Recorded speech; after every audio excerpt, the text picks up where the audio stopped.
Welcome back. You know, every Tuesday you can find the SiouxFalls.Business Report right here on Dakota News Now with our friend Jody Schwan. Welcome back. Thanks. Let's talk about healthcare for a second. We thought this Sanford-Fairview merger was going to happen.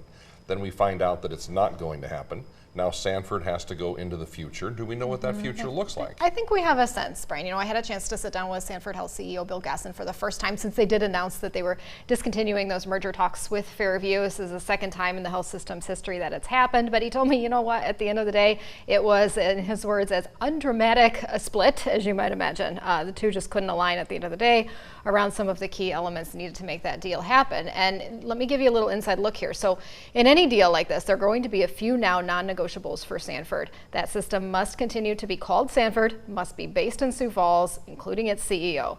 Those are what they call cornerstone commitments. So going forward, expect them to look at deals that do bring some of the same benefits that Fairview would have. So things like growth into areas where they already have a geographic presence, Minnesota, for instance, and deals that bring new capabilities to the system.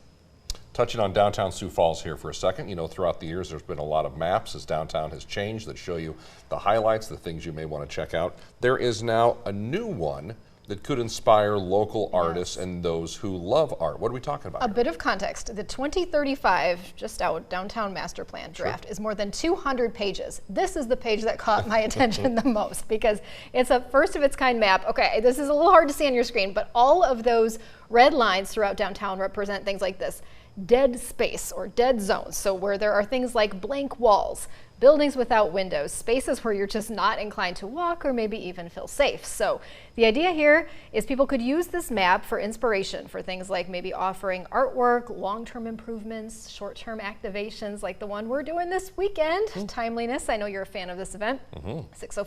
605 Made Night Market, going to bring that pop-up market of makers, chefs, entertainers to the parking lot at 6th and Phillips from 3 to 9. So one of those more underutilized spaces where we're turning it into a way to support local commerce and bring people downtown. That's the idea.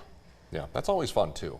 Absolutely. All right. A few dozen people participating this year, makers. So good be a deal. good night and a cooler night, I understand, from the forecast. Yes, please, let's hope so. Yes. Jody Schwan, SiouxFalls.Business. Thanks for coming in. For sure. A reminder, as always, you can stay up to date with the very latest local business news headlines. Head over to SiouxFalls.Business, and we will be right back.